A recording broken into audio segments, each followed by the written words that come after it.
ایک بادشاہ تھا، اس نے نا اپنے وزیر کو حکم دیا. کیا حکم دیا بھائی؟ کہا کہ جاؤ اور جا کر جو ہے ایک جگہ مدرسہ بنا دو، اچھا مدرسہ بنا دو، اور مدرسہ بنانے کے بعد کوئی اچھے سے قاری صاحب کو بٹھا دو وہاں پہ، تاکہ وہ بچوں کو پڑھائیں، بچوں کو قرآن کریم کی تعلیم دیں. سمجھ رہے ہیں؟ قرآن کریم کی تعلیم دیں. تو وزیر نے جا کر جو ہے ایک جگہ مدرسہ بنا دیا، قاری صاحب کو بٹھا دیا، بچے پڑھ رہے ہیں.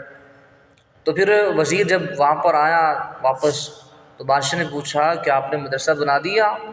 اس نے کہا جی ہاں مدرسہ بن گیا ہے، قاری صاحب پڑھا رہے ہیں، بچے پڑھ رہے ہیں.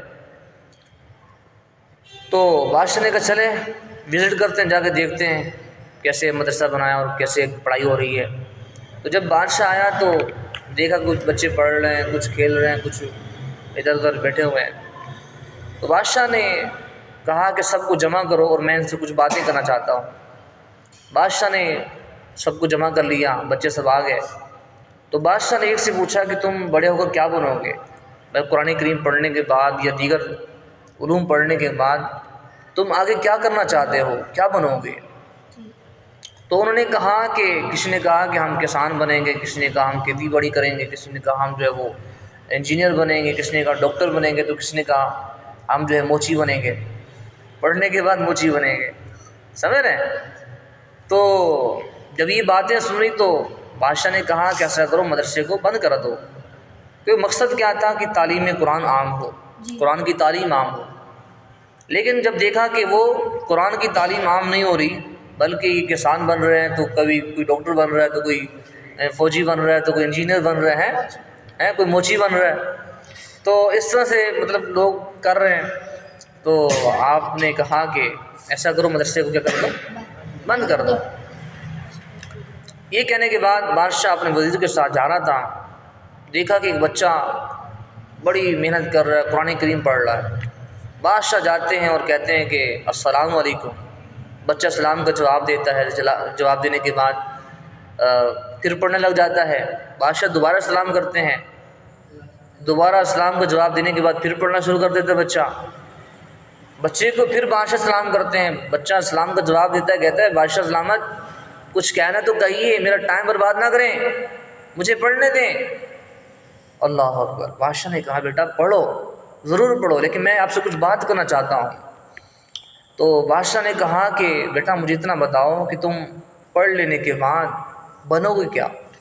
اس نے کہا میں بہت بڑا محدث بنوں گا، میں بہت بڑا شیخ الحدیث بنوں گا، میں قاری قرآن بنوں گا، بڑا قرآن پڑھنے والا بنوں گا، اور قرآن پڑھنے کے بعد میں دوسرے مسلمانوں کو بھی قرآن کریم کی تعلیم دوں گا.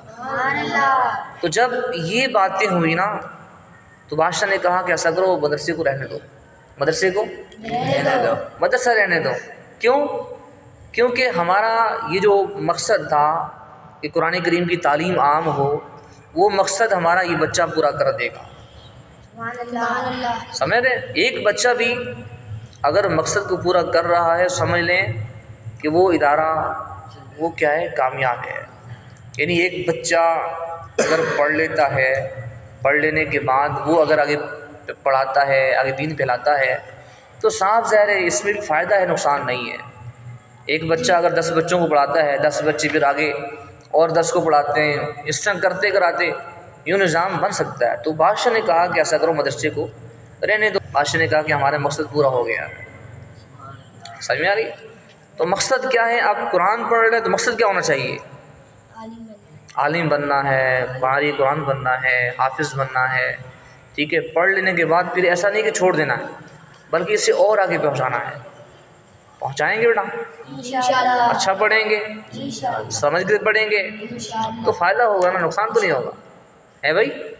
اچھا پڑھنے والوں کو فائدہ ہوتا ہے، نقصان ہوتا ہے؟ اچھا مجھے یہ بتاؤ کہ آپ پڑھ رہے ہیں، کس کو فائدہ ہو رہا ہے؟ آپ کو فائدہ ہوگا نا. اچھا آپ کو بھی فائدہ ہوگا، آپ کے والدین کو بھی فائدہ ہوگا. آپ کہیں یہ سے کیسے پڑھوں گا میں، فائدہ میرے والدین کو ہو رہا ہے. تو بیٹا جب آپ کے والدین فوت ہو جائیں گے تو آپ جا کے قبر میں جا کے پڑھیں گے نا، جا کے قبر پر کھڑے ہو کے ان کے لیے فاتحہ کریں گے، قرآن پڑھیں گے، تو ان کو ثواب ملے گا یا گناہ ملے گا؟ ثواب ملے گا. ثواب ملے گا نا. تو اس لیے پڑھیں کہ ہمارے والدین کو ثواب ملے، انہیں جب ہم قرآن پڑھیں، اچھا پڑھیں تو انہیں ثواب ملے. تو یہ بڑی برکتیں ہیں. اللہ مجھے، آپ کو، ہم سب کو توفیق عطا فرمائے۔